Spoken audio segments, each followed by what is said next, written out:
104.3 na wasugusu awuti braso sense me kootwi ba brama se mo for waje bre waso ne so na nwumre ye de beso mo se kasebo ense me bese twan ho neat 100.9 okay 101.7 Shape House and crying Abeka Junction yeso mo de afiri ogopie mu e wasantemantem mu ayenuanom hello okromo na 101.5 radio stations ni doso Ghana ena mono ne wonyina ebo makasebo yi ebi edu abobo ano social media platforms ahodo on so aye deja wo so benya bia hwe wadwenkyere odi atumbre pam wagebre na yakenkan edi amaw despite media YouTube no so Facebook Peace FM online any Peace 104.3 ni nyina no etwagu ewo so live a ko ne ko hwebi na brepam no wadwenkyere no yakenkan de amaw na ensem ye betodwa no saka se bebu bi eni Omampani John Dramani Muhammad ya tudwa se wokodende ya yesai ewo galamse so ne tie bi ebedi nkunimra yempa ni hrenhren. At now, this moment, the National Security Council believes that we can win the fight against Galamsey without a state of emergency. Now, Jemtineni Adema MPP Amanyoko ne nkrabata wa Santemantem ne ho akere no. Empanifo de atudwa wo chese Galamsey ko na yesha wane wontia futu oguso a wo yente egi se nyame ya adoma dwoada wo hwede nim so mbepie mo nkramantem na asotwe bia no yentimi emfama no. The charges against Chairman Wuntumi, Akunta Mining, and 5 others have been signed as I speak. Se ko ho asam ye gusu aye ka na Roman asori mpanifo akere se esi aye ka se obi ti se gaga toilet di minute tefa wani egusu a wo ye adwuma na nkasa tefa kuntu obesere ese mpanifo reso obetimi etu ana mo se ne be ya ye betimi atwe wo asom na adom kuma obutu o my Ghana mra shebeje fiem en wode atodwa se Minister of Communication Sam George won hwe so obetimi a resign nanso dom dodo ne se apetwa wo nyeda Nema ye no munya bi nyina ne se edwen se minister no wo tumi emra di na chi se ohwehwe Ghana fo ye yi die Professor Isaac Buedi and Wakasa Boko Chere se inflation no akwa ye single digit na amafo ani age no wase munim ni amokeka ene nwumre de de munchemu ba besom nsempi na ka we hu ye de aseda amanyumekuo yi kasebo mu aseda enkoma Osons chemist e de Osons garlic capsules be boy achi dom MT and de ni na wia enti enso kan am fon hwene ni manager o say we there for you everywhere you go high sense me fan to wonim say electrical appliances nko na opede a fo ni ntiri mo ba bia bra high sense for akacha bode bra na beje odie Dolphin roofing system se bra yema on chance na fa board down so brepam wo chia sika no e dia so mpinfo budget cash and carry limited e the blue jeans energy drink e boy achidom Pepsodent se wonu ma hu ne die bekoyi a e yaduro ba kope eno a ene Pepsodent wa hinere spices se men kan che spices no do so dwa so na so nya spices bia na yedie oba wa hinere spices na mekan fo e dia ma wo JM ado ensan se aduro bia ni asasusu e chen na oyi adwuma na break odu fi so otimi da na hutimi to o dia obre nyina eche no kodu fi o ntimi na eyo haw ere na eja utipae no obehia aduro no eno a ene west lip Ruta natural product any Ruta mixture any Ruta Titanic abedwa so ebo papa Ruta mixture ne say ne malaria to ase hu ma hotoba Ruta Titanic ne so typhoid the Ruta tahwe eno no na Lawson Herbal Center the Lawson local mixture abedwa so hwe e ma wanum bie no Dr. Lawson be do nam bia fancy nko a the virgin doctor Lawson local mixture that roman to your bar na opese wo your besima Lawson local mixture na mekan for dem Ecobank say Baby okro sika no so mo fa abe for kwa so mo nye guy usika no firi ho na fa beto Ecobank na cancer mixture enso abeka okota foforo abeto waba nsuo mu nie na cancer mixture no arthritis aduro tatahwe enie arthritis so waposo nsama no IT3T wotene ne ba bia ye ntene waposo nyina ye oya aduro a abadwa so eye cancer mixture etu arthritis asihu amo waposo no eye free na tese wona wosne no wori nyuma kwa boya chidoma nyumre yi ena no me ensa yesim konwa kasebo ye de esomwo musomfo Sadat Muhammad Mene Amba and not to fall. Ohine wa kasebo ahine Africa sebo no emunchemu eni Omampani John Dramani Mama na due betodwa so ekwekohia civil society organization ewa bankesem no wakasa no wo kire se esi a wo my Ghana bebia wo fa biadam asem omanfo guso a wo kapa wo se ne kosom eye Galamsey here Galamsey there Galamsey everywhere na wo manfo asem a wo kire mu nyina ne se nkebe ya Galamsey ne yempa ne hrenhren yanya ne se state of emergency ye declare was ye declare ne se beboa pasa ne be asa wo kono yɛbɛtumi edi enkunim ɔmampani John Dramani Mahama wɔtɔ ne nkasa no wɔsɛm isi ase sɛ pass state of emergency wo declare no wɔno akɛkɛ ntimi nsɔre nka so galamsey sɛ ne esi kɔ so adensu nsuo na sɛe na pra nsuo na sɛe nti wo declare chi sɛ National Security Council mpanyinfoɔ to wɔbo asɛm na wɔn mu hyia na afia fotuo bi edi mu sɛ fata no wɔn mu atimi adi ama no nanso ɛbrɛ mu deɛ wɔhyɛ wɔ my Ghana ne nsuo so ne nhyɛ asɛm mu a wɔsɛ NDC aba abo adwumade paa wɔn mu gu so a wɔn yɛ nhyehyɛ paa sɛ ne ɛbɛyɛ a saa galamsey na yɛka ho asɛm no yɛbɛtumi etu aseɛ nti saa blue water guard foɔ sɛ edwuma a wɔn yɛ paa deɛ sɛ wɔni ɛnsese yɛka kyerɛ wɔn mampani John Dramani Mahama atoa so akyerɛkyerɛ ma kyerɛ Ghana foɔ sɛ wɔhyɛ wɔ my Ghana constitution na ɛyɛ 1992 constitution no ato ne bo ase akyerɛkyerɛ mu yɛ akyerɛ ne sɛ wɔwɔ tumi paa sɛ galamsey na ɛkɔ so no obetumi abie n'ano aka akyerɛ Ghana foɔ sɛ sɛnea esi tie nti wɔkɔ akɔ declare ne state of emergency nanso sisi ase National Security Council foɔ no wɔn hwɛ ne ɛkɔ ne ne adwuma pa aba ne yɛ wɔn tim nsampa wɔko ne deɛ yɛdi nkunim ɛnsusu yɛ pɛ egu so ɛba na afɛ so bambɔfo a wɔn gu so a wɔn yɛ adwuma nti wɔn na fɛ mu paa deɛ ne deɛ Ghana foɔ yɛnya abotire nsa wɔsi yɛn to yɛ bo ase sansa NDC abayɛ ti so em ɛyɛ aban papa ne nhyehyɛ ahodoɔ gu so a wɔyɛ nyinaa Ghana foɔ yɛn ho donti. While we are fighting the menace, I'm also saying that we should uptake technology in order to protect our environment. So yes, let's fight the illegal mining, but at the same time, let's bring in the new technologies that allow us to be able to protect our environment. You know, yes, I have the power to do it, but the president acts on the authority, not only on the authority, on the advice of the National Security Council. And as at now, this moment, the National Security Council believes that we can win the fight against galamsey without a state of emergency. I want to assure you that the day they advise me otherwise, that, boss, now we need a state of emergency, I will not hesitate in declaring a state of emergency. But we do still think that we have the powers to be able to win this fight. And as we deploy more troops and we apply more resources to the fight, I'm sure that gradually we'll begin to see that we're winning the fight. Omampani John Dramani Mahama Menensi one man was si adeɛ kono wɔn hyai ne atie bi ɔmbɛdi nkunim na mmom wɔmanfo bi kyerɛ sɛ ana NDC aba bɛtena so fa no wɔkɔ kɛse a yɛko wɔ galamsey ho no asa aba no wɔtwe ne to ase wɔ fam no wɔse galamsey no wɔnya mfaso bi mfiri mu. We want to do it transparently. We have nothing to hide. I don't gain anything from galamsey. I am not personally involved in galamsey, and I have no interest in it continuing. And so you can be sure that we are all on the same side, and we'll continue to do this work. I thank you very much.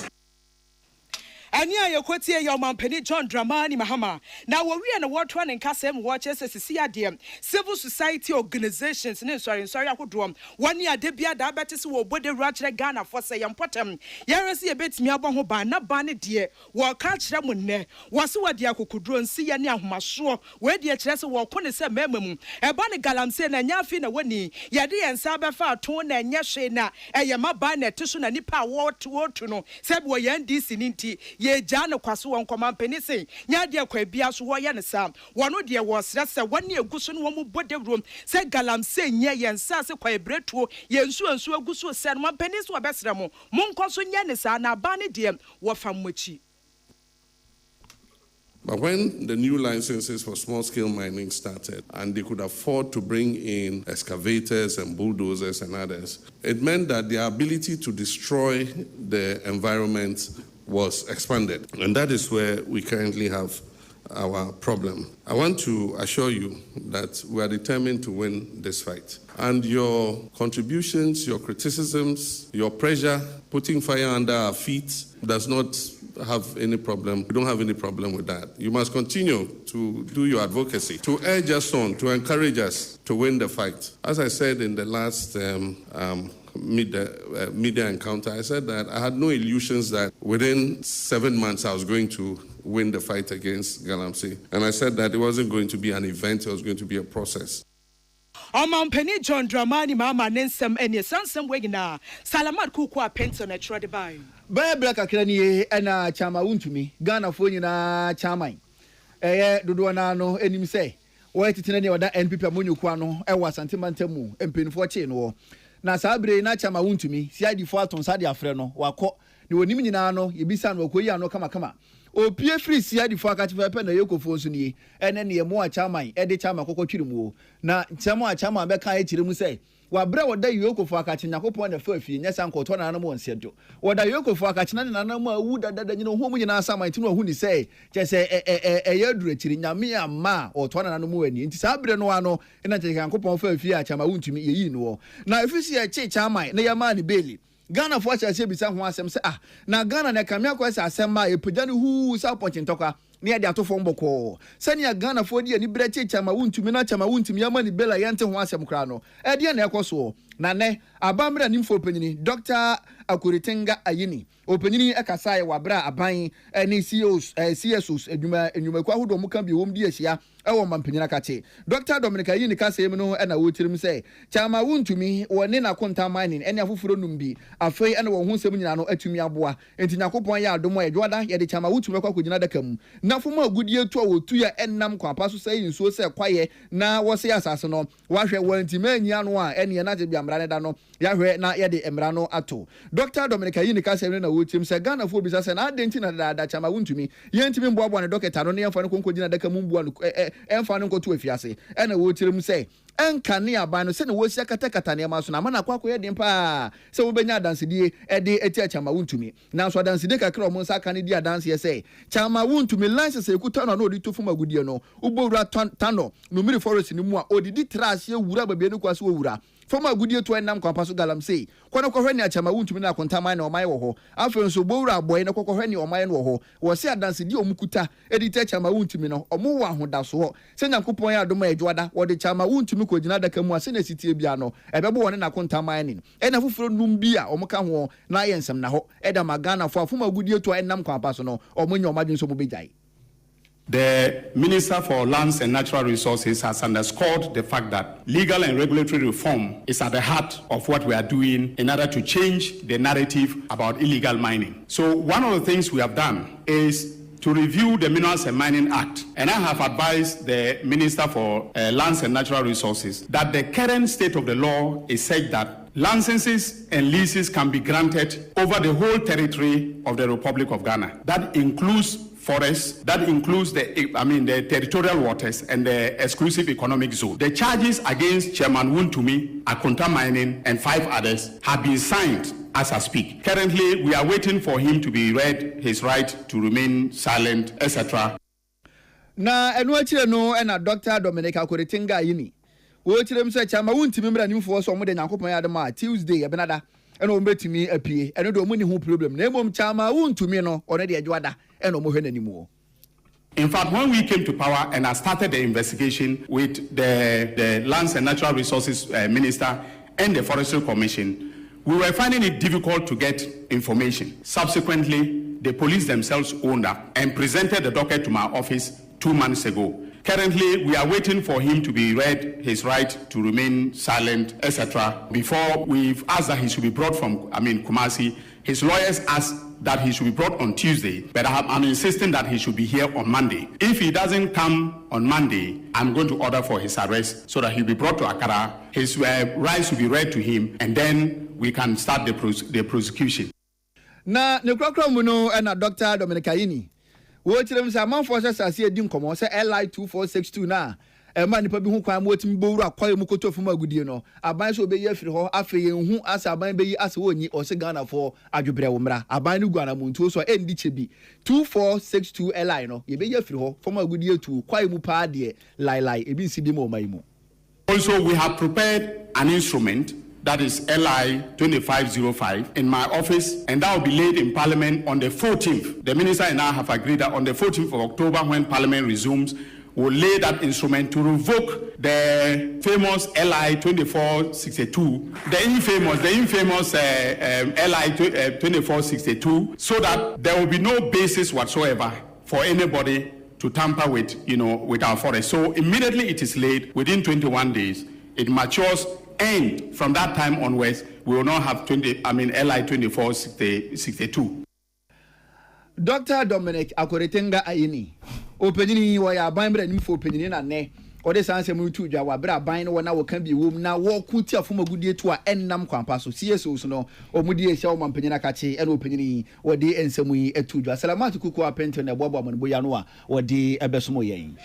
Yada so agina galamse no enkomo no so na Catholic Bishop Conference nei ewo galamse entokwa no mu a zeje Ghana de hie nyina de wano atom bie no wo mo so sade civil society organizations ahodo ye frɛ wo mo no na wo mo ka ho bi o ma ka chairman pani se ontumi nsi gina ye yie na o ma Ghana fo ehunu se o we ani so wokon no state of emergency na no wo ba beginam enu betumi aboa papa ma Ghana de hie anya hotoso ewo mampani anamo na wo pese wo tu anim enei civil society organizations and aban no tintim krata de to nsafre wo mo se wo momra na wo mo betoto adwene emwo hunu kwa obetumi afa so akon e de tie eye galamse no kwa wo mo koye no na Catholic Bishop Conference penifo so eka ho de wogina wo ma mu kasa ye eye bishop a wo so mo Koforidua diocese eye most reverend Joseph Afrifa Ajekum o say mampani akwaniasa bia so wo mo ankasa kokuduro se wo mo ta wachi de to so mienu enya wadwen se de wo ye no wusuro bi wachire o se onya sa kokuduro no yihu di firi ho na atimi sigina ya eyepema wo mo ta wachi akwaniasa bia mu se na bia ntokwa no enso betimi awie peye o se de wo ye ne fa hye wutim se da chinchirima ebehwe betimi abisa ho asem enti okon no kunakuni yie ne abisa nkontabuo adefa galamse ekon no ho a watimi abu nkontabuo papa bi enso de ache da chinchirima wo so my Ghana nsa ase no esen o my Ghana nkasa ye nyina yie se yapomudi enyina yie ye didie ene yanumu galamse nti bishop oni nyina ase ye nyina yie kura enti se mampani entumi ensi gina ye ani da ho ehunu sa asodie kese da no so a wanhwe adache ankwama no enchirima ebo ne tiri so pa ya enya asem ketoa na ne kasa ye no emwo no wache da kwakọ wie se we ya bakosem kese a ewiase ne Ghana de hye nyina ehwe mampani nti ontu anamo papa emfa mo wo my Ghana wo galamse ekon no ehu will continue to be consistent voice of truth to your administration, just as we've done to many other administrations. So permit me to read a few lines to you. We'll be submitting ours to you also. In the name of God and on behalf of the good people of Ghana who voted for you, we urge you, Your Excellency, to provide the following: clear benchmarks that will trigger a state of emergency, visible prosecution of kingpins, including those named in official reports, the establishment of promised fast-track courts, measurable performance indicators for local authorities and security services, protection for communities and traditional leaders who resist galamsey, alongside accountability for those complicit. Your Excellency, credibility is now as important as policy. People must see that no one is above the law and that economic expediency cannot outweigh a sacred right to clean water, safe food, and a healthy environment. We are with you in this fight, and so we beg of you and we urge you to act with courage and moral clarity. History will not measure your leadership by words alone, but by the protection you secure for generations yet unborn. To delay is to risk complicity in what is fast becoming an ecocidal tragedy of monumental proportions. Our house is on fire. Let us put it out. Adesemaima wase mampani ema emohu wa mota wachi fanhyehye yapagu akwan mu nya kokoduro se mpanimfo na yabo omu di mre bi atwemu se galamse no omu na edi mu ntintiman no hwese obetimi ede omu nyina afamra kwan so afewu ye no edi firi ho a wo ma bambofo nso ehunu se wo fa benkum wo fa nifa na wotimi sigina ye ya wo so be ye adwuma no wakoma pam ede ata wachi wose ye wo nkronkro ahodo wo Ghana ha sese ya wo mu de wo mahemfo akanyinam so sakoniasa bia so oma galamse enkoso wo masase so saa hemfo no so wo hia bambo hwese obetimi abo wo mo ban na obi ama betwintwa wo makwam aha wo madwen na o matimi anya wo masondwie wose ni we ni nkuntabuo papa Ghana de hwehwehwe ede afiri wo ede atia galamse ekon no enei civil society organizations ya mampani ene wo mu hia no na Catholic Bishop Conference mpanifo eka ho de ogina wo manamu kasa ye no aye bishop a wo Koforidua diocese most reverend Joseph Afrifa Ajekum. Sansa Mina Yamane Bofon Sefa and Eja Watanse Ekeka Ebo Mudesum Yen. Yada so ejine mu galamse ho nsensem a agentini wo my Ghana mu ne send your man force ya ba ne gina na so brane na timi tu ase fama ye na kwankyerefo pani ya wo show operation ho nsem Adiama National Anti-Illegal Mining Operation eye Colonel Dominic Boa one wakasa no wose se galamse na ekoso wo nkronkuma mu no wo be kwa no obi wo no ma illegal miner na nkasa no hwe na se pepra sa tim sa brabo ne de wo bobra be se mfrihie dukra na excavator no woni sika ya wo koto enti won yankasa ye galamse de abusua wom won kramantam ase wom ye nipa wom ye adefo a chance wom wo sika panti woto chamfa ne excavators ne sia na wafro bi wo mikrom samra boy se ya tim se nipa no wo wie suku no wo bre wo tete no aka che se krache sa na te de ahwe anko bre so ya kwana kotum illegal mine koye hodom enti sisi an wom che se ko na wom hwa no enye illegal mine small boys and girls ye nam ho bi ene ye ko mu so si ade ye ko a ye hwe financiers wom asebe ewo sika ta wom ata so ye a kire se sa suba wem wom da nedim what the sansam we gina akotu dwawa bankese mbre beto dwam enso ma pedi John Dramani Mahama any civil society organization wom hia ne nyina da galamse ekon no se ne amanfo kan na ye hwa ye ne se asu ade ende se ne si kon no ye mpa ni hwere bra na NDC amanyoko ti opposition no wom to ahwea to ababa pork no park no so se ade no kra de wo hwe a chese MPP aba na bon MPP aba na adwuma mu ntimenye ne ye ka bibi ti se galamse se pass ye tu ase a ayire so ase ye NDC aban na sa bra wo te so de a ka ayire so a na watchu be se mienu tam de na nko de akokogu anso si ade wutim se aba we de asa age ne nsem na opani chese nye sa na tie na emum 9 months fo no wo mu ye adwuma partitum ene wani ye galamse yes no wo pani to ne nkasem no wo kire se ade ne de ya na de pani pa no mo hya ase no wo hwe nkuma small boys ne girls ya wo po mo achi a wo bre papa wo chi numpo na bisa ne se krache wan na finance ya wan pa na ebu echi doma bon se sabia asemu ma wa so dan no aso opeso wo kan so won kan wo dwini tirim aso obi a ne ho te no enti si ane dia wo kan se won fa ho se won be chi pa na ya NDC ni penim so won be chi pa na ya businessman business tycoon wo say senia Ghana mrasity no sa pepepe ne ne obedie. 9 months doesn't work alone. We have already existing military units, police stations, the national security infrastructure, whom we work with, so that the fight will be a more unified one. Now, tracing to the big fishes is one area we take very important. Many a times we go to the site, you see these young boys who are desperate for a little bit of money to take care of themselves. We say that we should dig and look inside the veil, behind the veil, who are those there? And that is where the Honorable Attorney General is helping us so much. So we trace, investigate, and question, and find out who are the real people behind the financiers, because they are the ones that can lead to dipping the galamsey menace in the bud. So we are also working at tracing the financiers and the influential people behind the galamsey. Yara bua manensi one man was sisi aye kase hihye abangu so awotu ne se wasoma nipa 400 ekopie mu ewo galamsey site na ye chewa yensa so pechi se wo ye na wo namra kwan so a obewu ne Ghana mra beyo. About the 2 outstanding forest reserves, about a week and a half ago, we were able to take those forest reserves. That is the Ajumaponia Forest Reserve, which was very decisive. 4 or 5 days operation. We did that concurrently with the Desiree Forest, so the 2 are now free of illegal miners. Finally, we handed them over, and then 2 days after, some people decided to go back. With the ground intelligence, we quickly went in massively, and we subdued those armed gangs. And currently, they are in their cells, and Abu Attorney General is leading in their prosecution. That is what NIMOS is going to do going forward. About 450 excavators have been seized at various police stations and barracks locations, and the necessary registration and tagging is ongoing. Kwankyerefo penny ya was operations our national anti-illegal mining operation hodom Colonel Dominic Boa na sansem we nei abankesiem ene koso na watwimu ene nka ne Ghana mampani nana adodankwa akufado adusoboy adupremai openyin ka say di tu dwa say na breso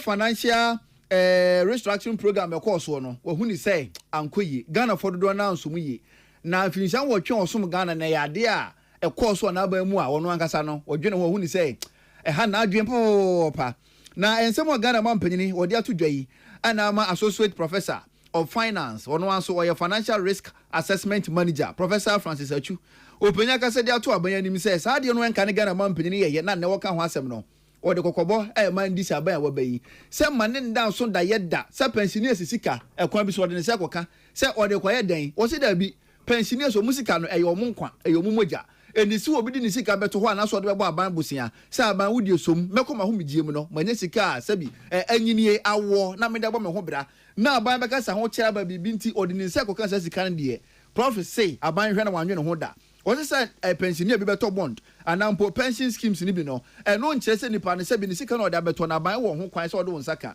enti we ya de srede ye san ye kokobo e no mo de ma aban se aban hwe hu ni se pensioner sika de ondi ho agro. Now, you realize that most of these pensioners, they took their entitlement, invested in some of these pension instruments, and most of these instruments, the underlying is what is the government bond. So at the end of the day, if the Ghana government will not honor its obligation as they fall due, it is affecting the pensions directly. An example is this. An example, let's say you on your pension, you took your entitlement, you bought bond. The idea is that you are going to live on the coupon. So it basically means that the annual coupon, that's what you are going to fund with your lifestyle, maybe in terms of your own medication, maybe you want to support your grandchildren, or maybe you have some kind of projects that you want to actually initiate using the coupons to go to the fund that. And if the coupons are not coming, my brother, you can't basically do anything. And let's be very honest. I want to be on record. When it comes to pension, pension is not money. It is the blood of the people. Na eno achire no prof esa achire mu say pensioners o musika abande ne nsabeka no aya na eno no enam kwa paso afenso ye wo hye ede ma aban se wadwumanfo no mu ye adwuma omutaku mu sempo mu kapre obete de ato hodom no wachine do mu kwa homgie mu a omani ankwanko ye mu ya na omasetena mu nsem bekoyi enti aban krompo no eye wasudie ye wahye de se pensioners o musika ohwe na wo bo ho ban. Now, when it comes to issues about the pension, the fault of government, I want us to look at it from two angles. We have what to call the government's ability to pay and the government willingness to pay. So do you see that? In the case of Ghana, to be very honest with you, at the end of the day, look, we could see some form of ability if the government, in fact, like if they were committed to payment. So do you see that? I want us to also understand that Ghana government wasn't the first country to engage in this debt exchange program. Countries like Greece, one of the largest, we've seen that. We've seen countries like Argentina, they have done them multiple of times. We've seen Ecuador, they've done some. We've even seen Zambia, we've seen Nigeria. Now, what is different in the case of ours? Professor Francis Achu, opening why Associate Professor of Finance, was some financial risk assessment manager. And wadi and some to Japan to Bracas was Wabra. Na wone mame biama kwafo etwetwe nkomo. And the Executive Director Adema Institute of Research and Economic Policy, Prof. Isaac Bwedi say, O my Ghana say ye keka ni ekasa inflation no aba from abegina single digit. Na adehye na ni age. Na so wo bekọ adwade man so pa na so be wura o my Ghana baby say ye di dwa. Wo hwe ade to ene ne bo so no. Ene inflation na ya asem na ye ka no. Emo abira enyina yie kura. Na sa ye nti no obusa se emprempren si ye chance ye kasa inflation na gina say ampa na ye hwe figures no e ba no na ehye nkran ya. Ade na se ye kofem na ye kwa kodi dwa sa eye inflation no bo no. Enka ne ma no. Na so akwen kratasem ene nkomo ya ye die nti no wo mo gina bonte akwakoto ne ma no behunu se da bi de ekoso wosoro ho no enye sa na fam ho eko afimpimienu ene aduonu enum ye consumer price index eba bonten Ghana Statistical Service achiemu ma ye hu se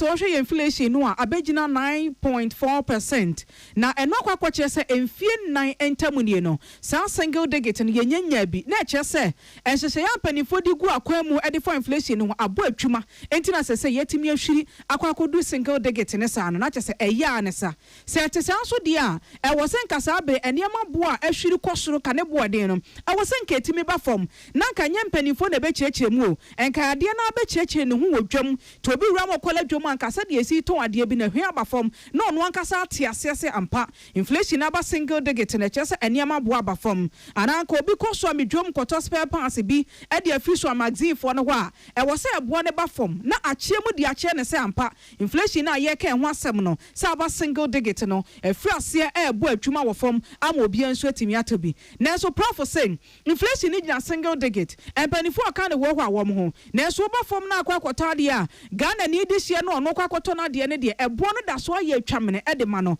eto da bi kura no ebre kakra bi na se ebo na ba fom obetu ho na ho de ko echie na asan so ahwiri enya de ehye nkuran kura nti yara se ebetimi atoto ye niema yie enya sa inflation ja single digit na so ade abo aye den ade ne bo be efo kakra bi a na mka mia yen kakra na asan so apagya ekoba ne sa enya de se ebetumi ahye nkuran kura yentie prof obekwa na oni peace news ekasa in academia no eya no be the December to ja ya nkronkro na se o ye nkrofo maka ho bom no the paperwork beto ja na ye criticize kase enye nemo ye ma suggestions na ya man ayeye na report mu share page 5.5 asema emse ho no se sa sikaya I mean if it's say ye inflation so what if 23.8% over December 2024 na ba bedu 9.4% in September. Report says it shows a sustained shift in prices. That signals Ghana is firmly on the path to macroeconomic stability. Adeshemaima Prof Bwadisa Chemudi Korea say, and as you found so we a government statistician, Wajumana Wayeno, I was a Wuchebenkum, no was near 25. Edu baby na say inflation ne kwosoro na eniema mo yetawe na nkrofo kasa de tia ban no a wo kire mu a kire ni nyina mu fa firi ho ntu de be firi soro na de abase na mom entwen ema ne meduru bosumi bi ana se kwota bi inflation abeya akono ansa na waba bekirem ekoba ne sa na wo ne Ghana for eni no yie chese bia oman ye duru control do no mu a na eno na Institute of Economic and Research Policy, ye kase there be statement do which ma can senate nemo o ye statistician na o de senate to ja nka ma ye hu both sides ni nyina na fe ye di hu komo ye e wom se inflation on year to year basis e so ye di afe to hu dia e se aswate from 21.5% in September 2024 abedu 9.4% in 2025. A chese ahoɔden na yesika sem anase prices no O2 no afa ahoɔden na so te na akɔkɔ yese twamfo ne bibiti se car O2 mika. Adeshemaima Prof Bwadi say ene yafa nipa binom se wo monsom aban no wo mo na nhwe se de inflation no esiko na wo monhyase enkeka ho nsɛmfa nkyɛ Ghana adehye kwa yafa so kra ma inflation ne begina single digit wo monka na nso wo se o ka kyerɛ wo mo se ampa aban no na afa wo na nso ye gina mfimfini kakra wo gina mfimfini a wobetimi aka no kore no e de akyerɛ wo mamu no adehye ekoba ne sa wo nka de e de nko anka de akono nko a emfa nkyɛ adehye no e ma mu nwinwi e wo wo mutim na ma wobetimi achire inflation no dwumadie no achire de ntia bia akosoro de ntia aba fam de aban no eye eba ne sa pe Ghana fo benya gidie kese e wa aban no mu ene wankasa odwumadie mu ni ehu no ye fi month on month last month of August na ohwe bosomi na August na negative 1.3% and about September akọ 0.9%. Anka negative there we kasenka mu a anka ye nemu ye finicate ne adba possible chese price of items no costro into no be in real terms it means household experience fresh cost increases in the short term enti say o twamfoni na nanka wo twamfoni ni mienu say oh efi afia hyase besi de no inflation there eso eba form America no to no eso te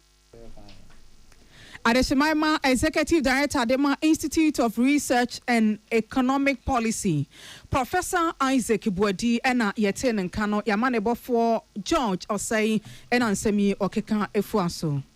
Nanu December abosomne de atoso nson wo fie pino enye aduonu nam na Ghana fo ya dwunu mu da honom Ghana fo ya gonjon pins ni bintete manenka selected by John Wine ye kwasa one logo line see to abana sa bra ne de na ye MPP aban ana na eteso na campaign anu wo ma ye na ekofom pa wo manfo agitu mu tiase nanso ye to abane wie ye a chese dwamtine ni de ma isi wo bobo figures no wo se ade ne de abane de campaign de ma ye abano so Ghana fo ye yema to pa na mum woni pa wadi nkunim aye ndc amanyoko no na ahwe figure pa ne percentage ya wodi nkunim abusua as woni nsese e ka chonti ekwoba ne se MPP amanyoko ndi atase na achewo mo sanse campaign no wo ye na afeso ye mampani abeche bedieche kane no se ne no wasi kasa kire Ghana for facility ane ma me na kire se wo vision kese pa wo de ma Ghana for na nso manfo ama ne sa kwanya no na sa ye sunti na mrahye bedwani ye wo gina hode ma adehia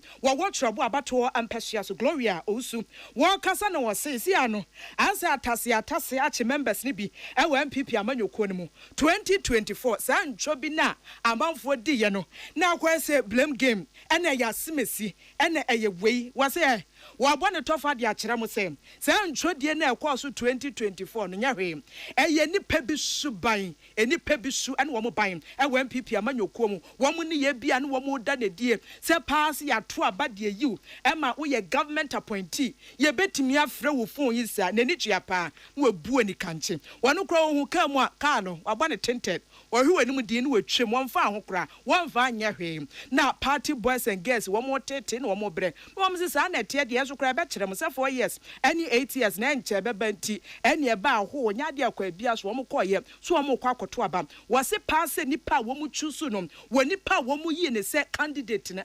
wo ye nipa wo dimu wo ye nipa wo sefata wo ye nipa wo ya akono wo ye nipa wo ton na yeto nanso party fo mo MPP fo no musuba bia mo da ne dinti wo de sansam wo nyina to dwabra Dr. Baumi o de ne campaign hyehyɛ so e wo trobo abato ampasua so no wo se mo nyina mo ni tua se nipa mo yi no se presidential candidate Dr. Baumi ase wo kyerɛkyerɛ mo kyerɛ Ghana fo se ne sikasam hyehyɛ sitie nyoma akoso ne nkoyi a wo di no kura de ma Ghana fo ne vision ne botaye ne nsempa no waka nanso edu bebi wo eye MPP amanyoko no saa wanchu ne hwene bo na we ya yemsei na we ya kam ne we ya timi ena asesisi ade party ne yafa yaje aboso ahohyeso bi anim no wose ne nyina ka ho bio enti ama ne se ye kwoto aba na akoye dene ede ama MPP amanyoko no wane ye wo fom kra ne nyade a wotimi ka ho bo mu kire Ghana fo so party we de kan ho abom enti ebetimi asomoman no ensem se ne wo kire mu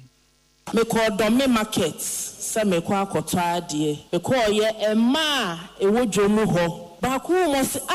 enye Honorable Gloria ni e na omu nyina betwa me ho hia ye asem a me kan onyankopon ne osoro eye me dance ni asem a maame ba ku bie na no kan se mu de MPP fo se mu nim na mu ye mistake na ma ankofa Dr. Mahmoud Bawumia ama mo bewe 2028 na ba ku ne de yempe obi a sebi obeba bekasa etia obi doctor me de me gidi se any parliament a mewura no enye candidate bi na ma ye lose 2024 election nemo yankasa ye suban ne ye ne ya ye dan na de kire polling station executive no ena ma ye lose 2024 election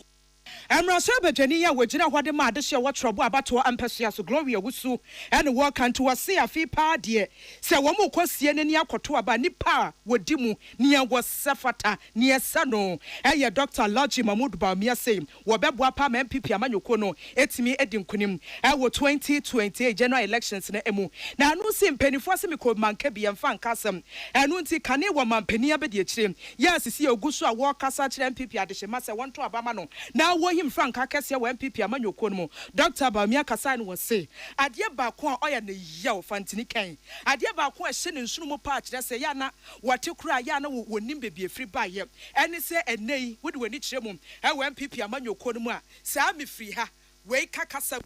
we ye nipa we ya semesi we enti saa yoso enti no da bi saa nipa ne to abadema no se woni party nanimu a emua wose na eno afri he se MPP amanyoko party a what democracy as a party what Johnny Ghana for the party no nanti wo sharia ensem bi se ni akekasa na eto amanfo tim na afi obi sharia MPP amanyoko de saa ko we won po ma se wo se obesre saa suba ne nyafe wo mu ntwa nakwa tribal propaganda yi ewo ho no me pese obi enhu se yen ye koi MPP we don't vote on tribal lines. It is not part of our tradition. If you go back to even 1957 Nkrumah Baye, he passed the Avoidance of Discrimination Act. And yebe form UP, United Party, because we didn't need parties based on different regions. After that election, form UP, Northern People's Party was the largest party. Omobaye with SD Dombo with 13 seats to start with. 13 seats. Dr. Buzia with the Ghana Congress Party. Obaye with 1 seat. So, normally, Anka Dombo should have been the leader of the United Party. Over 13 seats. Buzia, 1 seat. But Northern People's Party, Omotanaho, no Kasaye, Omose, ye pese ye power no every Nkrumah. But Buzia is the one most likely to help us win the power. Yemfa leadership no Emma Buzia, even though we have more numbers than the Ghana Congress Party. Sane Koso. Ani ayekoti kane wo mampani ya be de che ya sisi ade wo hwe se MPP amanyoko betimi eyino se wo pani a wo him franka e di ama MPP amanyoko no Dr. Alhaji Mahmoud Bawumia Sansam way Pius Beidu Banson and wo chroy wana wonim de wiemu bobre mu nsemu ebo adasan kokko se ye hwe na nema hodo ayeyo na ozone layer ade a ebo adasan ho ban efire awia no ho no ye hwe na chese enhi no ye nkoso na ye nhye mu kena na ya mwa na ozone layer no koso hia ne ebe kakra na asase so nya de betimi atena so na kokwa wana wonim de wiemu bobre wo bo adasan ene kwa wondin ene United Nations Development Program Ghana penyina wodawa na no ene akosua eni nakwa ma meka sadia tu dwa say na tena ye no ene Energy Commission Environmental Protection Agency omo ye bi na omo de aboa se na ebe na ozone layer no betima bo ho ban na asase etisu ye ni enkonko ye ya bebiri na wo se niam ahodo omo yo ene say omo hwese mpinfo behwe na wode mmara bi egu apono so na atumi aboa na fridge ache awiawuo na enya papa air conditioner emwa no yetima yinyina de free system me sanse AC any fridge enya papa no ene ne ade baako a etimi ha ozone layer ne papa UNDP Abua Omangana Bebre through EPA and then Energy Commission the Yebwa wo Emra Yede Abase Enkrofo Emfa appliance enye efficient Emma Ghana nti Emra no yebwa ye fitiase ye promote 3 laws nti sesi no sa project we ebeboa Energy Commission and EPA na ya training custom officers on this new law and then ensure that the appliances that come into the country are energy efficient. Yes, cooling your attention is basically on the refrigerators and then the air conditioning. The best workshop will be with the stakeholders and that will be on the sensitization of the laws. Mame Akwesua Eninakwa, or a project officer, United Nations Development Program Ghana. Nekase achire no, Ura Felix Aduachire. Opening a quantity for climate change and ozone. Ewa EP adwuma ekunu no so kasa ya wo kire mu say adwuma form ye AC ene fridges ne ho adwuma no ye behwa hunu se be mo ntete na ya de o matumo certified workers and sane be mo ho kwan a etima mo ho kwan san kwan ko basa ne mu obi ho kwan so nko AC ho adwuma fridge nya papa nko ye ho adwuma ene e be ye den se mpenufo ne so de hunu se fridges ne AC nya papa ne be ye free system no no e be ye de se ne so de hunu no e betumi abamu second hand fridges in the idea. Ye fio. The person can say, EPA, ya pass a law, ya de regulators and your money na Bakuya at the LI 2505. Omo word you might say, refrigerators and the air conditioning technicians. Almost ya law, Embra, de Baba check Omojumaya, and Umnia Dina, LI 2025, LI 2503. Sir, Mrea Abbey, ya de better trainees for technicians, you be training Nayama certificate. It is a wood need certificate now. Ultimate koye sa niema no ho refrigerator and a fridge ne air condition. Ultimate koye ho adwuma. Na yedim say ye no sa na ebeboa ema odi ade ne ba obehu say gas na ewo mu no say ye gas a ya ma ho kwan say ye mfanye adwuma. Ora Felix Ado o chere openini wa ye adwuma ewo EP adwuma ekonu mu said director climate change and ozone. Na nekasa chere no assistant manager waya juma ewo Energy Commission Ura Hubert Insiazan wonso kasa ya wo chim so wa Ghana every sabre ya kusi 2030 sɛ nneɛma ahodoɔ a yɛyɛ wɔ ɔman mu na ɛmmoa wiem bɔbrɛ ho nsɛm kan ne bɛhwɛ na yɛtumi agya ne nyinaa ne titiriw ne fridges ne AC a ɛnyɛ papa no wɔsɛ gyina so ɛde kɔkɔbɔ ɛma Ghanafoɔ nyinaa sɛ wokɔ dwa so sɛ kɔpɛ AC atɔ anaa wokɔ dwa so sɛ kɔpɛ fridge atɔ a hwene hunu sɛ krataa no a ɛfam ho no ɛyɛ papa ɛnyɛ fake na entumi mmoa sankwa nkɔba saa na ne ɔkɔtotɔ fake nneɛma bi akɔsi wo dɛm mu a anhwɛ na da wo a mpenifoɔ bɔ sɛ obetumi aboa na ada san yɛasetena wɔ asase so abɔ ho ban no na wo no o sɛ no. We are my timelines to phase out gases. Gases na war cooling appliances no more. Say ye be ye free system no more. Until by the year 2030, ye war time period that SSA it meet. Na near ye sisi and say ye training customs so that enforcement no be ko ye. Importer bia obe krasa ne manaba. Obe miti near ye friend ye minimum energy performance standards. Now with me miti EPA for requirements on refrigerant components. Which energy labels na ye buy no. Akokro which is yellow color. You who say microphobia fake labels no. Omu change star ratings no. And this is here the QR code aba. Ye the ato labels no so. And no say consumer be a bit me verify label information no. I make sure say or to adia energy commission edi and sa share see. Ora Hubert Nsiazan, we assistant manager. Energy efficiency regulation ewo energy commission. Nene energy gui. Nana yaw ansa from. Na mani boniye yako my Ghana na sebejafie na udru na sebejafie edom queen na sori agina won na so se enye no kwa de bia da se honorable Sam George e wose epam no efi Ministry of Communication ho enen sentrofo nhyiamudie ya edom queen no ehya ase ekasa aye no emra sebejani was ti akunya e war time abaton pesu asoso onu kroya na edom queen no omukọ eye committee edema communication and information honorable Sulemana Adam enso so achem de akwakọ wie se Ora Sam George ejina ne nan so bo adwuma edesom eye Ghana adehye de oyeye na eye kwan tudo so na wonam bibia ne wo ekontonchia eni nti akwaniasa bia so no de edom kuma no sori na no ya wo moka no empanifo montungu Ghana adehye so entie esan se enyina so papa bia anse ha so enni sa asem ne mu se tiefo beka ya yete ayenka bi nhyiemu ena edom kuma e wo man Ghana no asebeja fie e friends entrofo enhyiemu die se akwaniasa bia so no Ora Sam George eni DSTV ensam we beba ye no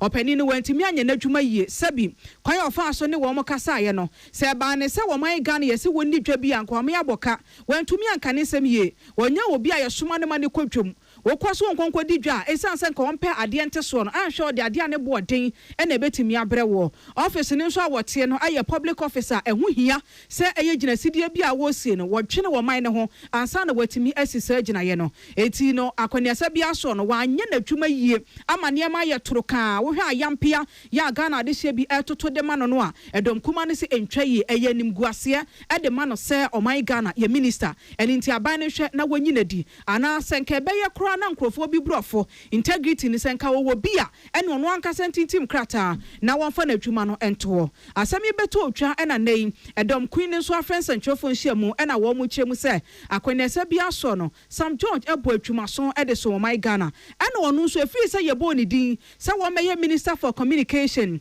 Digital and Innovation no wayi ne yam na namo bia wo tu no otu anamo so ebetimi asom eye wo my Ghana wo mo ni sire mu ntu anamo da de wo ye no so owanyina so ena nyina so no so otie no a eto akomua ena afesa so to asomu enti de oye ne kwan so ano no enti sa asem no edom kuma ne hya ase keka no edom queen ne se ema Ghana de hyentie ema mampani entie esanse nyina so papa bia enhyeda enim opani a wo na gyina wo manam ekasa ye no ni nsem no bi enie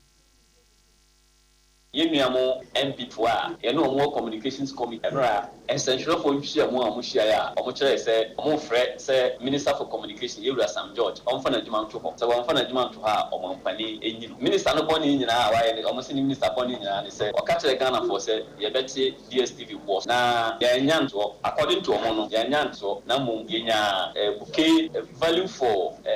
bouquets a wa ase wo kosoro enti majority a e wo committee no no mo nyaadwe na ma ye no mo nyaadwe nyina ne se edwen se minister no wo tumi emradi na chi se ohwehwe Ghana fo ye yie die na nye Ghana fo ye yie die nko anso ohwehwe se ankra dwuma ye bi o ma we omo so ye behwe omo so mu yie die ye gidi minister engagement on DSTV for ye no e na fa na all I fresh minister and resign no ye ntiase e fi say enyoma asisi o ministry mu a minister no ba ye o so me nwotwe o hye enyoma yie no ye gidi say e wo say ma minister we kwan no hye enyoma no yie. Honorable Sulemana Adama enso bi atudwa se Owura Sam George omana komantu omana bamumu onuanom edom kunini ye wo man Ghana mra sebeje fie se do omo ye majority no a omo bie wo ma no ye akukuduro kwan so no wo mo tan wachi e ma ne ntie de edom kuma no Akan na ma no fra omo frɛ say nyi minister no emfa no kwan so wo hwɛ asempa omo gina so a omo ka omo nsɛm a sɛ pricing no minister no say ye bɛte so na ya nte so a gidi sɛ minister no wo hwɛ bouquet na ya tete so a bi 33% 50% wa ye bi sɛ ne Ghana fo hwɛ nyina kwa na wonya nya ya mfie nwatwe atwam yi na Ghana fo tua DSTV sɛ de tua no na enti die ne si ye enti obi a wafiri bi ase no ye ma no kwan e ma no fo so communications committee ya adwen sɛ ye to nsa frɛ DSTV for any minister na ye mehia na to adwen na ye hu ba bia ye di itire ebeto sɛ ne ye protect both the ministry Ghana for any industry no enti na ne tia bom ni sɛ ye frɛ sɛ na Ghana for emfa enuamo domkuma omo call no serious emfa ne sɛ e part of politics na omo ye da bia no bi na omo to aso. Eshimama waye time abato mpesi asomra sebejani afei waye majority member ye committee a wo na sumo communication ewo information dwumadie ne so Honorable Sulemana Adama na sansemi nyina ya mane bofo Emmanuel Akole ene bobo ano ma yampem so na yamfi eni nkyem wansam foforo so e Junior Doctors Association of Ghana ene ebo amane kasa wase nyame ya adom October abosom ne de toso nson wa afi mu ebusu e benada na won besi montene so oye kire na won beye no emu odin emu api kire se eso wa baitre oye kire gaganto wampa na wo mo beye edi etia mpanifo se wiase die se wo ye adwuma na se fata edi mu keke se bre no so a kire se bosom no kranka yire so 28 wo beti gunguro wo bekọ akwhwe na ya akutia we die wo mo atwen besi ne adwuma no so nyese bia wo mo nyew wo mo gusu a wo mo ye enso aketua ne ntimi ma ena post ni bi wo ho no ma wo mo atwen ache wo ka ho asem kire mpanifo die nyabotre na wo mo se da bi Ghana mpanifo die se yete mo asem eni nyabotre no wakase nyabotre betimi agina wa hwehwero na ahwea wan trip aba begu so ntisi ade sa abɔhye nyabotre na pipeline asefo no wo mo ate kasa ne bia chezi ano ne wo mo hwehwe eni se workings mpanifo nkyira workings na sika ne wo mo sentiment kam na president wada association we anom eye Dr. Louise Efia Nkromabra na wone nana yakunedu edi nkomo na wie ne wo kire se sa ansem we nyese bia wo mo sɔre keke ene wo mo nkuya ka wo mo ho anti ne wo mo sɔre kire se nyame ya adom abena da wo mbe ye oye kire na asefo no ya no wo di kan tu anamo se Ghana ha no ya na bibi hia se a wotena se ne watwo ankrata de akwa akoma mpanifo o mesra mo mihia wei ye pesika wei na wadi a waye ne se samra na nhyehyɛ procedures no wo mo to obo ase di so aye ne wo se wo mo ye ebi wakura mpanifo timi from mo de amomra yensi nkonwa nkomo twetwe nkoso wo mbe ye pa meeting ahodo mo akonyina besi ne ye kase wasi sika ne ma na kire se eye ni da hopa na mpanifo ye nto mo de chinchina atwa nyame ya adom abenada wo ye kire ne beba so. Oh, Commander, yeah, bro. From beginning of the year, he started in community. Yeah, GMA, and then GMA Koha, Ministry of Finance, yeah, Koha, yeah, Baha. I had them. So say, oh, you went. You want the ministry in the Kia. Oh, Yenyanina, Sunny Yetman, Yedi Matthew, Yenyanina, Sunny Yetman. Medical officer to be an appointment letter government, Germany. The patron. And with the Bama Bina answer. Yes, we are buying the Yakoha, Yabahano, Yakobi, Yanya, Janasuma, can say, Omutia, and no. President Amanensi Wadman was say junior doctors no ebia ye adwuma bosom pole dunsia ebiswa ye adwuma bosom pole dum moche na wo ye adwuma na aketua baako bosom baako kra de ma ye no na ntini pa ne sebe mpanifo manimu am wonfa na no nkopem ban na moja ba watafre anasa wanya dedan na wo mokosi ansem mpanifo aka kira mo mpepi ne say we have heard you, we are working on it na as ya temo nka ye hu adwuma ya te munya botre pipeline wo so mate abre almost a month and one. Almost a good man, and only 1 year, 4 months. In fact, or be quiet, 1 year, 6 months in Pianica. Now, any one more year, or my age, check. I did be almost a month, your or market yamba. And say you decided to go a 5 minutes to be me up for Naya, I your 4 years, and so my years, the next month, the fire, now, they will almost time to see fine, you say, down for life. And yeah, Kotia Wano, your president, Wada Junior Doctors Association of Ghana, Dr. Louisa Efian Kromanti, Benada dear, and Paya Neja, a Joshua Ghana, hey, Dr. Fonkumano, and a yes, demonstration. Na Enra, and now for to some four. Dr. Kisela to ban force in Jina by Jimu. Edible 2 Jasso Coco Bono, Abaya Pijam. And the cocoa bag is 64 kilogram and can anchor 3,228. And I'm persuaded your sonum 75 pesos a guso. And Abaya Pijam cocoa bag no, or 23,625. Now, and runs my beto Ghana Cooperative Cocoa Farmers Association in Penny 4. Wakase chim say what Dabaya se boa ba so papa. We the idea of money naso and almost can yabai. Yanyo deni, we boy. Ora isi fu isaka president ode ku anaka sere na wo tire mu say. We no akwakwa ese wani bo na 30 so no ofa ho dwane. Na ebo o mo hwa ni mu no enye edunie de mo 400 Ghana cedis de. Eso ani to meso mu saa. Ne o mo se o mo de to aban nim se aban nim. Se cocoa bag se ne ye ton no edwa so no. Enye ho bo na aban twa de mo mo e o Ghana ho. Enti 400 cedis na aban de ato cocoa bo no so no. O mo ka se o mo ni nso ana o mo boa. O mu kutam o mo ni age ho ne o mo hwa ni mu say. Da kura beda ye be sori no. Na te se aban apagya cocoa bo no mu achen ye ne. 3,625 for ton. Open your man cost to cry. A son say, a drama so send ye to cocoa baggy. And then a year ton, a different for some mono. A camera quest are buying Uzi Secra for. Into where dear or more da by say. No massacre buying say. We say no, yet that's a bimble beam name coso. Na ye you madin F. Mayan, or Mr. Michael. Now, yes, I the more dear A. And ye on better be as a papa. Yani aje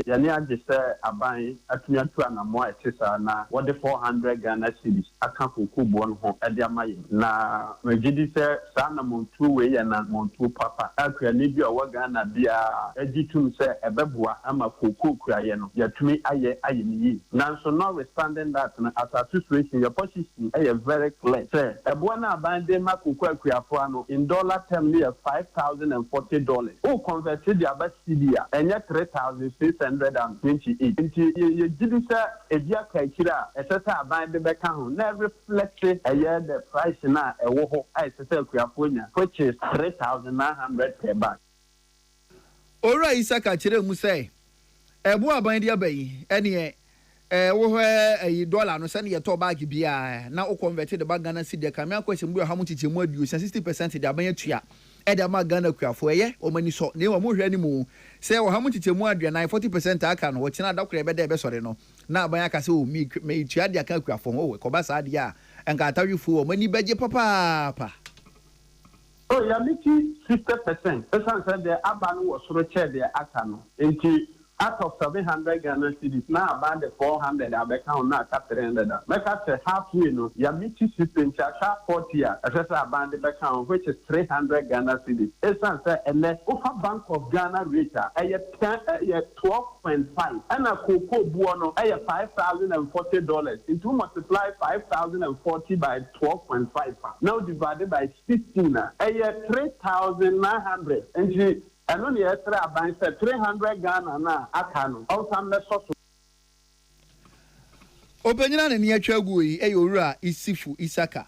Or your president of the Ghana Cooperative Cocoa Farmers Association Kuna no. Abdullahi Dasmani na dia man boy be so yen. Na eno atie no osomafo Kwame Wusu Liberty FM. Ono so ne akuafo a wodo cocoa ewo atoye etivido mantem Western North twetwe nkomo bisa won say 400 Ghana cedis e na aban e say no Odiaka cocoa buo no so enka ne 3,225 ene ya pejam na akuafo muso musen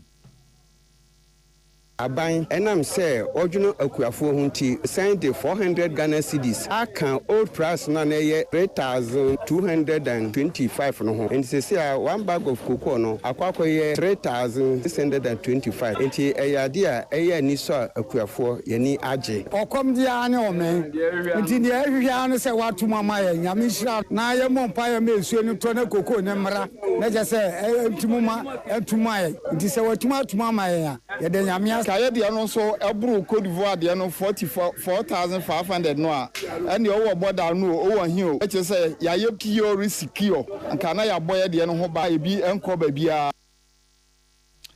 Aquaphobia odokoko ewa Western North woni ena atwa agu osomafo Kwame Wusu Liberty FM sehwi wi oso ena wode amanbo efiri a wodi ebesomo yen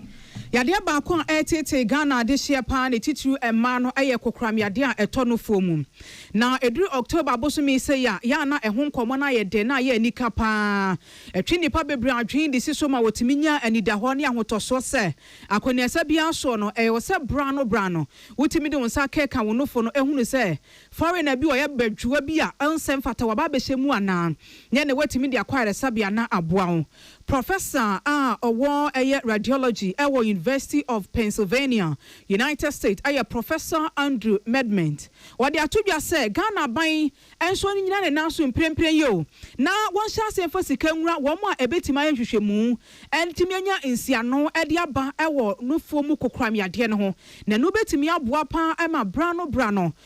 no formuko cramia diana, say crowd and him dear force, and ya a man kwana, Meman so, or Mutimia be a year, be my and no for fasadati to any tobacco. Thank you, we yaba. And ya say me here found a mail cost sama, what me abo birima, what me a ye. Was a Sandy and Indian, Sabani de Sika Rumwa. One martina see when him dear so bet man you shemuno, and mube droppy, now quite chilling. Now, Pelmotimia Konyan son, no dear ba. Now send pon cry now one no. One to me, aqua tuana more acquire sabia. A year Professor Andrew Medment, one near Peace News, Eddie Como, and I watch him say, what in a near the Breast Care International echi oh mami bitches we afia there mami afibia so say ya work kedi padombo mo china say kumasa sante mantem royal work ne bekoso wo mo bomu say afri bantama akwa hembobo ano owi awasan so gina wa ye ncheche ene ensoma hodo e de ama wo mo a ehe wo say akwenesa bia so no mutim hwehwe wo mu nufum na eno so atimi aboa eno na professor say odnani adi eche mfe bebreni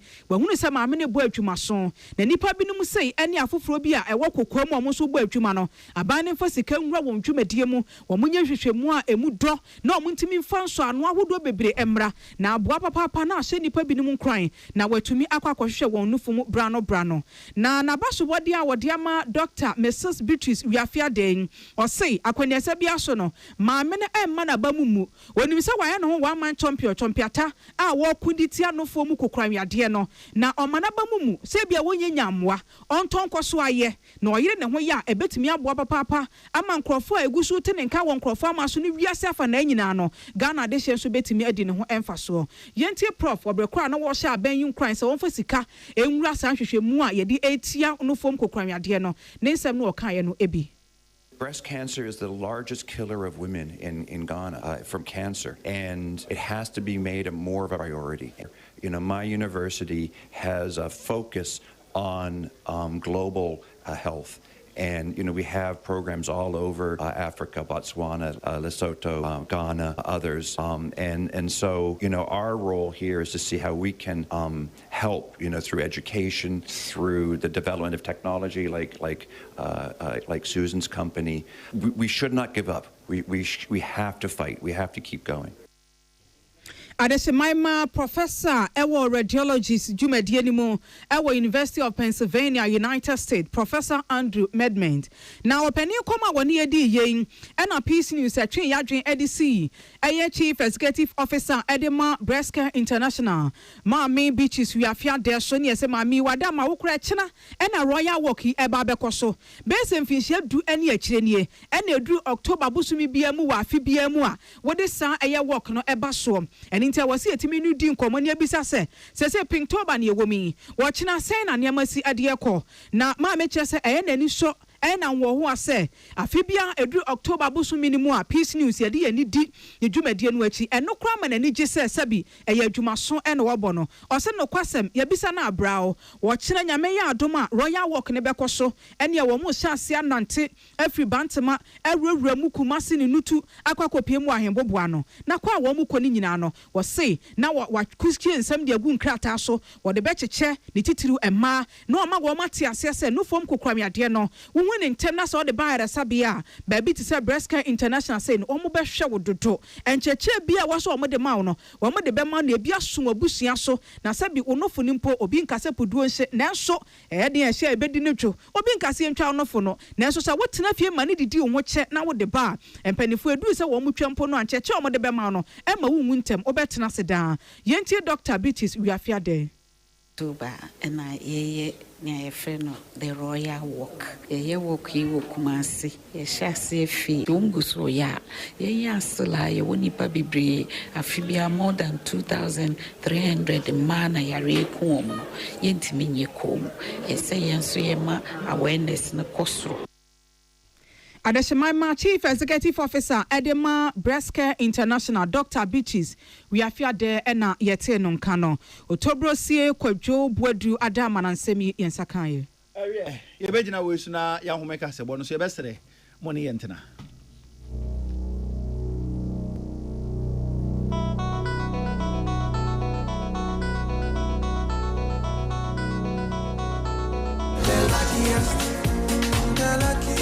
Luck is everywhere, for everyone, yeah. Happy birthday, Mintinka Keko, Miniman Kasa. If you say the luckiest season 3, Asayaba. Afe mami chewo ekwan a obefo so nye wo ticket but star 712 hash na dey ehihye no so to ticket ana se ko internet no so na bo thelluckiestafrica.com se bia me community ticket no so na you lucky number ubetumi so ama system na eyi amount chere ahia wo pese wutua every 1 Ghana cedi posi 5,000 Ghana cedi ubetumi mpo ato ticket no ama obi foforo ye obi hero wo pese wutua enye den kra sa wo Ghana for mobile money tia na sa wo amanone dia for bank card tia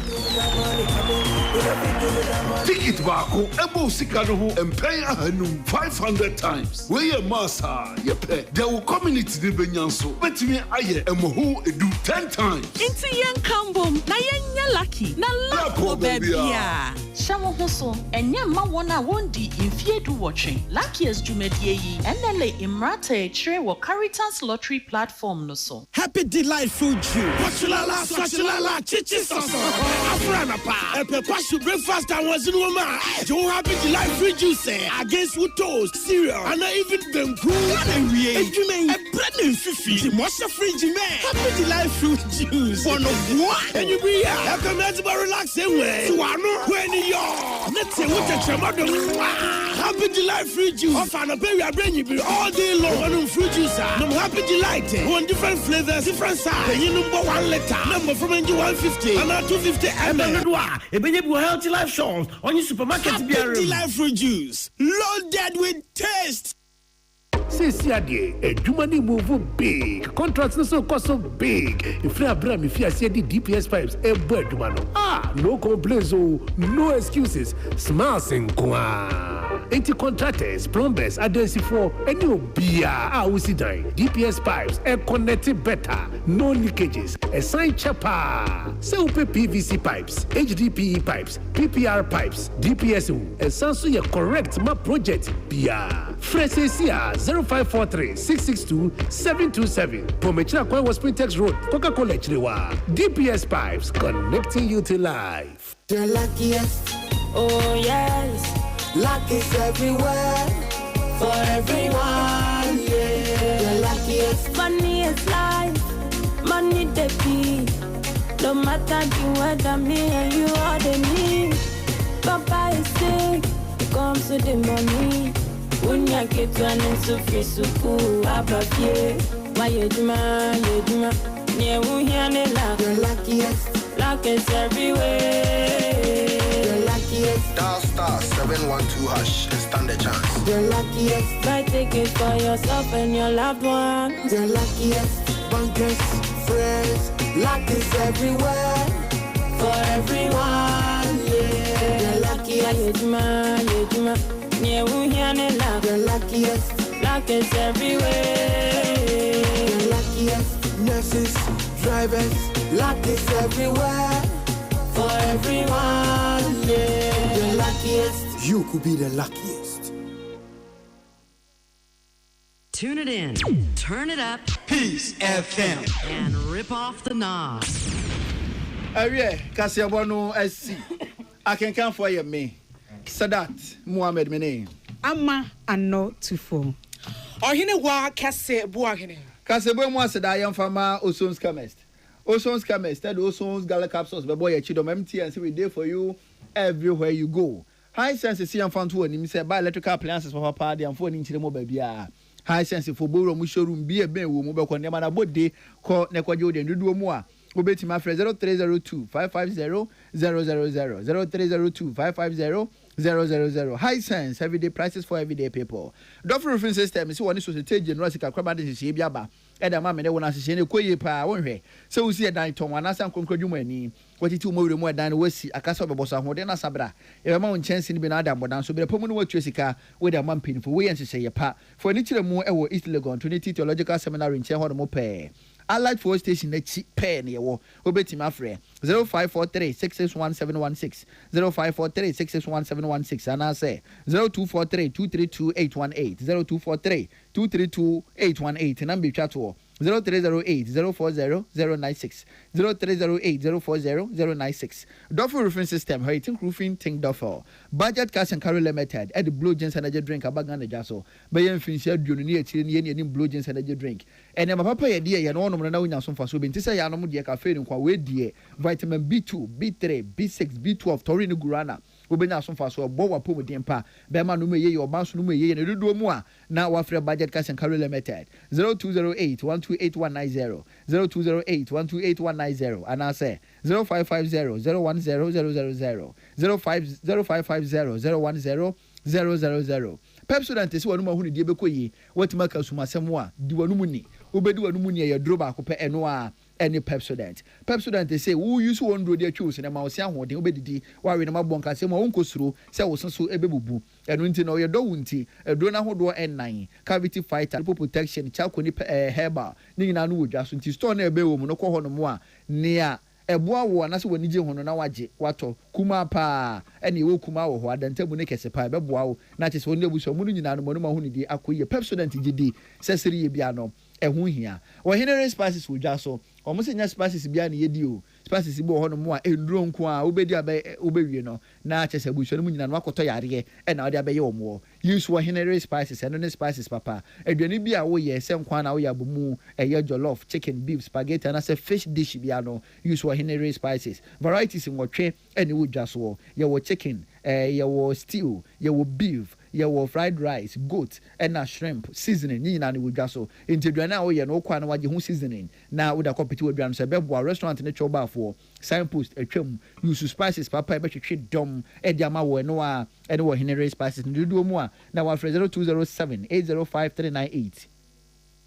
0207 805 398 and I say 0244 525 908 0244 525 908 to Henry Spices dear Edu J Amado and Sans said Ruby ni asase so chen na we adwuma na obere kodu fi so timi da na ho to wo wo de obere nyina echi no kodu fi a wontimi na wo de da ho no mo na de ache emwo wa pomudin pa be hia aduro no ene west lip ni J Amado and Sans mo de aba no mo say wo dworo wi akoda wo pass no fa kakra the first two ketra ma say wo hu tema obeda ma obesore na che se kari fi anka se wa pomudin ekoye wa poso sisi ne ho so kama wo de ahode de beku adwuma so J Amado and Sans mo west lip mo de aba no o mo se menwene ho da se we de se me use we ebenya nsunsu so ma pomudin so o mo se de bi enya nsunsu so ye pure herba e ma wonye addicted nso so ebebo wa pomudin papa ne dodo mu a na wa frɛ 0243 933160 0243 933160 pharmacy bi abebo awura no so pa west lab won sabe ka bi Ruta natural product e di Ruta mixture bodwa so Ruta mixture no malaria itimi ni papa tu asie hu fi moja no mu ama ho to ba preko malaria yare no so wanya dupa bi ti se Ruta mixture ano no mu a yare na asie ko asenko edura no pa o ho ato edura nwumra na yare na kan ho obi so ho no edura no pa na yare na kan ho edura nwumra na ho ato no malaria no sa na te wan hwe bi ku wo be hia dupa bi ti se Ruta mixture wonya bi na no mu a to ba ko besa no na malaria na adwane afri ni padua no mu ruta titanic enso odwa so typhoid the do tatahwe typhoid ya udidi na wo so te ebema waposo ebema yare bebre na ye typhoid no wanhwe wo hu say typhoid wan ko ye lab am yan kan just typhoid a unhu da esan so de woni bebu yare bebre unya ruta titanic no mo a etu typhoid da so hu ama ho totumi ba esa bo mo mogye di afru sane woni padua no mu a opomode ho nsem ebekoye enti say ye malaria na say typhoid nko ade a ruta natural product or ruta mixture and ruta titanic no and I make am for the ama wododo mu a na 0242662220 0242662220 ruta natural product the best in the market. Lawson Herbal Center at the local Lawson local mixture abadwaso na Lawson local mixture the papa eyonti no Dr. Lawson wanam kromo afanse nko a and one the virgin doctor sanso amama ni na o my virgin enti wo oba na pese wo yo oba obesima oba mapadea obehira Lawson local mixture for siesie ho na be hu ni se ampa wa hu ni die ene wa hu siesie mu nsem no ebefra dum akokopie mu ewa dum o mu se wo yo oba na chese wo ha hu se nsuo bi gu as a bacteria ni yeast infection na keka hu bi eni udi esie eya na hemfie ho keka wo nsuo bi gu a enya nika obehia Lawson local mixture wonya bi na no mu a etu sa wo ha wo nyina si hu ama ho totumi ba say ya bacteria infection pa de Lawson local mixture etimi ne papa mema nso a enam yare wa hodo edi munya wonso nya Lawson local mixture na no beboa wo oba wo pese echi na echi saa tsesame ni die ni bi no obehia Lawson local mixture uno no mu a ebeboa papa Bora pharmacy herbal shop Ghana for na nyina Lawson local mixture wonsa betima ka benya sanso a je number na frɛ no duduo mu wonsa beka bi 0248619999 0248619999 and I say 0242133577 0242133577 Ecobank say ene abefo kwan ye fa so a yesika se mu dwadie ba bia wo save usika no so mo nam abefo kwan so usika no firi ho na fa beto Ecobank say ene AI na wo so wo kire enim ne yeba enu ntin Ecobank say omo dadwene ko kane ene omo de Ecobank mobile app ba ye wotina wo fie na usika se mu dwadie nyina no wo di kama Ecobank na chance ye amanfo di akiri ene Ecobank pay no eye adwuma Ghana for na nyina express point eye adwuma wo Ghana for na nyina enye Ecobank a bank be biem eti Ecobank di omo se ye ma ho kwan a better way to bank your way Ecobank Pan African Bank for sika beto ho na ebeboa wo sanso e na cancer measure enso abeka ho bi cancer measure etimi arthritis papa mu amunsa chese ensuo tokrampo de ene no ano no untimi mpia bonten untimi nware ensuo enwuno agi sentade o hye tata so sa arthritis no edi unya waposo ensuo to ana chese ahututuo bi atuo gu so pere ko pesa obehwia cancer measure enka ne enim na aduru entie de ensuo to a ye ma wumpie eno aso obeda de miase santoma kuntu so sa ene cancer measure ba etimi arthritis papa o ma me papa wo fie na poso wontimi no obehia cancer measure ma ne bi nom na obehu ni say arthritis a edidi na poso nya ne be nyina afiri ho ama ho tomapa atumi aba cancer measure eya bibiduro enti wo no mu akire din konkosuro se wo kire bi ne ba benya nsunsuan so boni bi ewa pomodin so eya bibiduro science ebo akidom se eya duro abadwa so eya tatahwe enti se eya arthritis nko ade a cancer measure eni adura mekanfo ede amawo Bora pharmacy herbal shop chemical shop Ghana for na nyina akwa wo se arthritis aduro tatahwe cancer measure upedi on sabeti makabi we aye trust in Jehovah Clinic and the day cancer measure aba idwa so ne do mu afrempenfo 0244871862 0244871862 and I say 0245012201 0245012201 eno no ye kaso line na mo wo kan hye dragging na so opebu wo kan hye dragging na number betu ma friend kran de na making 0244683583 0244683583 takwa elamba na medi kan de 2 dwan 0244871862 we a cancer measure a world devoid of sickness and intinis arthritis ne di unyanko ade a cancer measure and I make am for ediama weni nyuma ekwa beso yasene adwumre nu nsia ka sebo anuanom ye de ebesumo DJ Toxic aye krado ye mamomo enitia enyado. Yo,